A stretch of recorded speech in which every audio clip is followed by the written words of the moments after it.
Boa noite. Está começando o programa Conexões. Há quem diga que a família está em crise.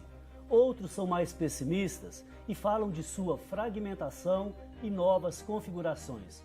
No entanto, a família não é um problema, mas sim uma oportunidade. O futuro da humanidade passa pela família. É nela que acontece a primeira socialização e a descoberta do outro. Família é celeiro de valores. Família é também lugar da catequese e da espiritualidade. E para conversar conosco sobre a via espiritual na família, hoje tenho a alegria de receber aqui no estúdio a Ivna Sá, professora e fotógrafa de família. Ivna, boa noite, tudo bem? Boa noite, tudo bem. Então seja bem-vindo ao nosso programa para essa conversa pela via espiritual da família. Claro que quando nós falamos em família, muita coisa se acende, se reacende em nós. Então, eu gostaria de começar perguntando, a senhora acha que família é um conceito tradicional? Não, não acho não. Eu acho assim que existe uma ideia da família tradicional, né? Aquela concepção da família como a gente entende, né? O pai, a mãe e o irmão. E a gente sabe que hoje existe uma configuração diferente de família. Existem várias formas de se ter família. Mas eu não vejo tradicional porque é tão natural. Não é uma tradição. Todos nós saímos de uma família, todos nós temos uma família, né? E faz parte da experiência humana isso. A estrutura da vida humana é ser família. Passa pela família. Não tem jeito. É até curioso, né? Quando alguém fala assim, não quero ter família. Como não? Você um dia saiu de uma família e você, provavelmente, para poder construir laços e vínculos, você também vai constituir uma família. Ainda que em moldes distintos, talvez, mas vai constituir uma família. Agora, como entender que a família é a célula mãe da sociedade? Entendendo que ela faz parte exatamente daquilo que a gente falava, ela faz parte da existência humana, né? É onde você cria vínculos, laços, afetos.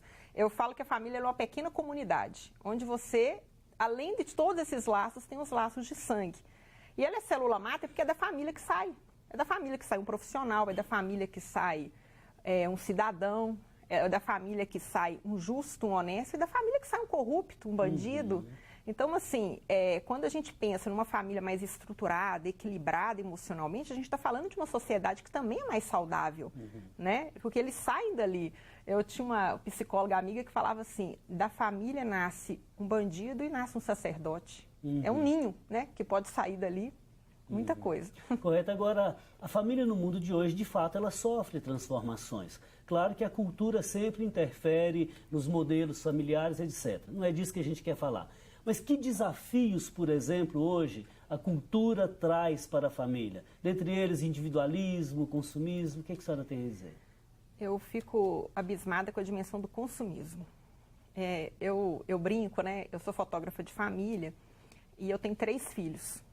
Então, às vezes chega um casal lá no estúdio com 2 crianças, grávido da segunda vez ou grávido da primeira, eu sempre solto uma piadinha assim, só para ver a reação. Eu falo assim, nossa, vocês vão ter que correr muito para me alcançar. Aí todo mundo, não, pelo amor de Deus, não sei o que e tal. Então, fica sempre uma ideia de que se você tem mais filhos é porque você está bem financeiramente, porque você pode, porque existe uma cultura, né? Para você ter mais de 1 ou 2 filhos, você tem que ter muito dinheiro. Recentemente eu escrevi um artigo até relacionado a isso, partindo de uma conversa de um casamento que eu estava, em que uma pessoa chegou perto de mim e falou assim, você tem 3 filhos? Está bem na fita, hein? Aí eu comecei a dissertar sobre aquilo virou um artigo, deu mais de 40 mil compartilhamentos. E aí, nos comentários do artigo, as pessoas, elas mostraram uma certa voz, assim, exatamente para falar da dimensão do consumo. Porque num dado momento do texto eu falo assim, olha, você ter 3 filhos hoje, numa sociedade que tem tantos apelos de consumo, eu brincava assim, brincava não, falava muito sério.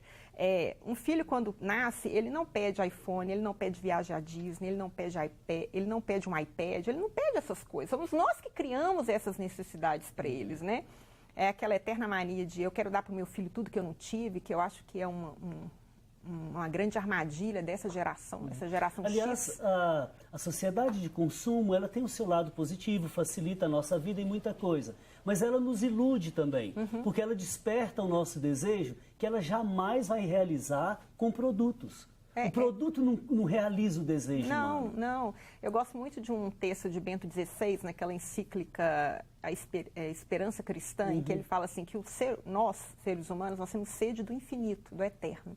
Então, existem as pequenas esperanças e as grandes esperanças. Então, é normal, faz parte da nossa natureza querer adquirir alguma coisa, querer ter uma condição melhor, querer prosperar, querer ter um carro bom, uma casa melhor. A gente vive com esses pequenos sonhos, pequenas esperanças, mas se nós pararmos nisso, isso gera um vazio, porque é insustentável, chega uma hora não dá. Porque chegamos lá de onde deveríamos ter partido, ou seja, o nosso foco é espiritualidade na família. Então, nesse sentido, essa sua reflexão aí, vamos dizer assim, pequenas esperanças, pequenos desejos realizados, mas existe aquela sede de infinito no ser humano. Como que na família se pode viver essa via espiritual? Que é diferente de uma prática religiosa. Muito diferente, muito diferente. Eu gosto até de uma história que ela é muito engraçada, né? Eu ouvi uma vez de um pastor que ele falando sobre espiritualidade no contexto familiar. A história é muito curiosa porque resumo da ópera. Ele é a história do filho do chefe da igreja. E aí, num dado momento, ele foi para o jantar na casa de uma pessoa da igreja. Chegou lá e ele ficou dando volta atrás do dono da casa. E a família foi e perguntou: o que está acontecendo, meu filho? O que você tanto olha? Ele falou: eu estou procurando a cara dele, a segunda cara dele. Eu falei: procurando a segunda cara? Pai, porque você sempre falou que ele tem duas caras.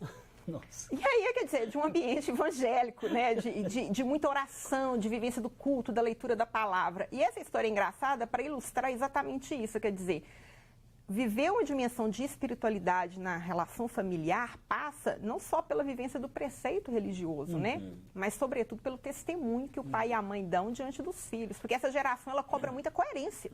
Né? Ela não aceita aquela coisa só de é sim, é não, é não. Você tem que explicar, olha, filho, essa escolha nossa é por causa disso, né? Nós não estamos te dando isso agora, porque você não precisa disso agora. No momento oportuno você vai ter. Então, é um exercício de diálogo constante. Então, eu queria agradecer aqui a participação da Fátima Silva. Ela diz o seguinte: a espiritualidade na vida familiar é uma grande ferramenta para viver com maior plenitude e dar à vida um sentido transcendente. Fátima, obrigado como sempre. A Raquel do Carmo diz o seguinte: família é a base do ser humano. É nela, em primeiro lugar, que o ser exige, age, interage, tem consciência de si próprio e em relação ao mundo. A família desempenha papel fundamental na construção da ética. Família é bússola que orienta a jornada no norte da vida. Então, a família forma valores éticos, Ivna? Claro. Ou não, né? Ou não, depende sim. da família.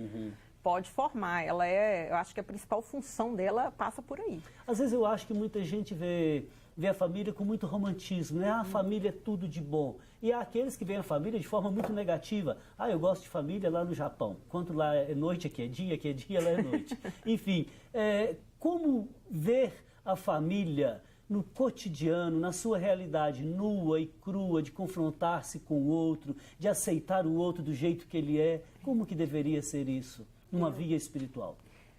Eu gosto muito do educador Paulo Freire, quando ele diz assim... Ótima escolha. Gosto muito, né?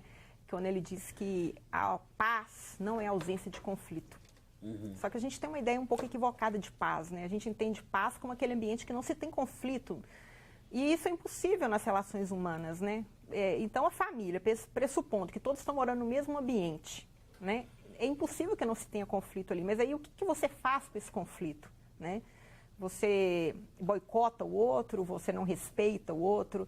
Então, esses dois extremos, quer dizer, uma visão muito romântica de família, que a gente vê muitas vezes no despreparo de namorados ainda noivos quando vão ingressar no casamento, né? É uma ideia muito romântica e que é alimentado não só pela mídia e pela sociedade do consumo, né? Pela indústria do matrimônio. Claro, eu e meu marido, a gente faz muita palestra de harmonia conjugal para preparação de noivos. E a gente sempre fala assim: o que é o casamento, a preparação de vocês? É o quê? É o grande dia. E o dia não é nada mais do que uma noite de Cinderela.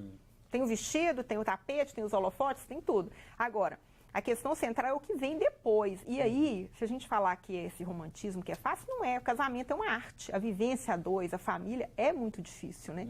Então, nem tanto ao mar, nem tanto à terra. Eu acho que é um espaço de diálogo, de crescimento, sabe? É um exercício constante, é o maior desafio que a gente tem. Porque às vezes a gente vê assim, olha, não existe família perfeita porque não existe ser humano perfeito.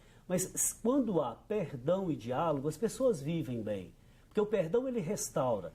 Quando as pessoas não aprendem em família a dar e receber o perdão, o que acontece? Elas vão acumulando feridas ao longo da vida e morrem assim, numa amargura com relação ao outro membro da família. Quando se trata de um assunto de herança, vamos dizer, é pior ainda, né? E aí gerando doença ainda, né, padre? Porque aí existem até os estudos, né, de tanta amargura e tudo. Poderia ser até uma das causas do câncer, que a gente escuta falar vez ou outra isso.